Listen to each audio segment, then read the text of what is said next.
Hello बच्चों, स्वागत है आपका हमारे चैनल पे। तो आज के इस वीडियो में हम लोग दुर्वा पुस्तक के कक्षा 7 दुर्वा पुस्तक के छठा पाठ के प्रश्नोत्तर को देखेंगे, जो कि है गारो। ठीक है, गारो का प्रश्नोत्तर करने वाले हैं। तो देखिए,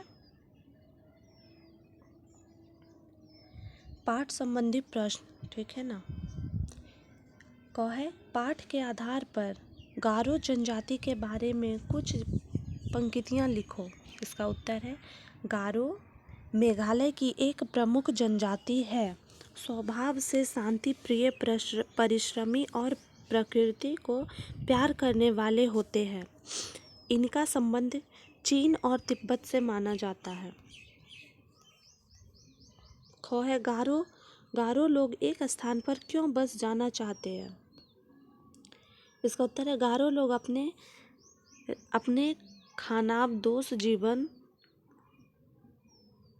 गारो लोग अपने रवानादोष जीवन से परेशान थे। भोजन के लिए कई दिनों तक भटकना, मुश्किल परिस्थितियों तथा मौसम का सामना करना व जंगली जानवरों के हमले के कारण उन्हें असुरक्षित महसूस हुआ। अतः वे किसी सुरक्षित और उपजाऊ स्थान पर बस जाना चाहते थे।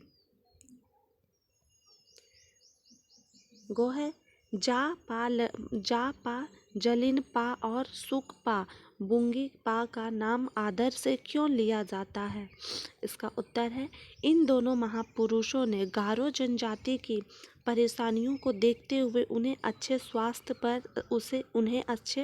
स्थान पर ले जाने का फैसला लिया। इन्होंने सभी का मार्गदर्शन किया, अपने ज्ञान और विवेक से आने वाले खतरे से अपने साथियों को हमेशा बचाया। इसलिए इन दोनों का नाम बड़े आदर से लिया जाता है। तीसरा है, सोचो और जवाब दो। कहो है, जंगलों से हमें कौन कौन सी चीज़ें प्राप्त होती है। जंगलों से हमें निम्नलिखित चीज़ें प्राप्त होती है ना। जैसे जंगलों से हमें फल, फूल, लकड़ियाँ, औषधियाँ आदि मिलती है। ख है, गारो पहाड़ किस प्रदेश में है। मानचित्र पर उस प्रदेश का नाम लिखो। गारो पहाड़ मेघालय में है। चौथा प्रश्न है, चौथा का क, अपने प्रदेश या किसी अन्य राज्य की किसी जनजाति के बारे में पता करो, उसके बारे में अपनी कक्षा में बताओ। ये कक्षा में बताओ। ठीक है, जराबा भारत के अंडमान एवं निकोबार द्वीप समूह की एक प्रमुख जनजाति है। वर्तमान समय में इनकी संख्या 250 से लेकर 400 तक अनुमानित है, जो कि अत्यंत कम है। जराबा लोगों की त्वचा का रंग एकदम काला होता है और एकदम छोटा होता है। करीब 1990 तक जराबा जनजाति किसी की नज़रों में नहीं आई थी और एक अलग तरह का जीवन जी रही थी। खो है, यह पाठ एक लोक कथा पर आधारित है। अगर तुमने भी कभी कोई लोक कथा सुनी है तो लोक कथा और सामान्य कहानी के बारे में अपनी कक्षा में चर्चा करें। इसका उत्तर है, लोक कथा किन्हीं सत्य घटनाओं के आधार पर पौराणिक, धार्मिक महत्व की होती है, जबकि कहानी कल्पना के आधार पर काल्पनिक तथ्यों पर केवल मनोरंजन के लिए होती है।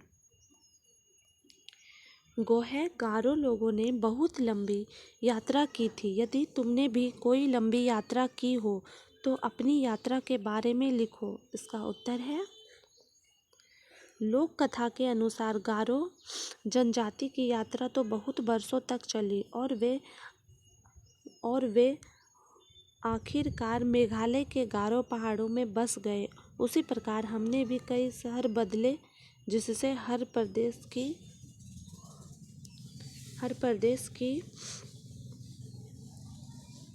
अलग संस्कृति को देखने, जानने और महसूस करने का मौका मिला। यूं तो यात्रा कुछ घंटों या दिनों की ही होती है, किंतु जब हम कुछ वर्षों के बाद एक स्थान से दूसरे स्थान नौकरी या व्यवसाय के चलते जाते हैं, वह भी इस लोक कथा के अनुसार एक यात्रा ही है। 5वां है बार बार बोलो। वर्षों तक इस प्रकार यात्रा होती रही। वर्षों तक इस प्रकार यात्रा होती रही। नीचे लिखे वाक्यों में सही जगह पर ही लगाकर बोलो। सुधा सुबह तक पढ़ती रही। सुधा सुबह पढ़ती ही रही। ख है यह पंखा हमेशा आवाज करता रहता है। यह पंखा हमेशा आवाज करता ही रहता है। गारो लोगों का रवाना खानाबदोश जीवन कई सालों तक चलता रहा। गारो लोगों का रवानादोश जीवन कई सालों तक चलता रहा। गारो लोगों का रवानादोश जीवन कई सालों तक चलता ही रहा। सुशील थक कर सो गया। इसका अर्थ है सुशील थक कर सो ही गया। 2 घंटे बाद बस चल पड़ी। 2 घंटे बाद चल पड़ी बस। सही सही नीचे लिखे शब्दों को सही अक्षर भरो। स विषय साहस आकर्षक पुरुष शेष विश्व विषम शत्रु शेष षटकोण वर्षा वर्ष समुद्र सहज। इन शब्दों की रचना दोषों देखो। सामाजिक पारंपरिक ये शब्द एक प्रत्यय लगाकर बनाए गए। इसी प्रकार एक प्रत्यय लगाकर 5 शब्द बनाओ। सप्ताह का साप्ताहिक, इतिहास का ऐतिहासिक, साहित्य का साहित्यिक, परिवार का पारिवारिक और भूगोल का भौगोलिक।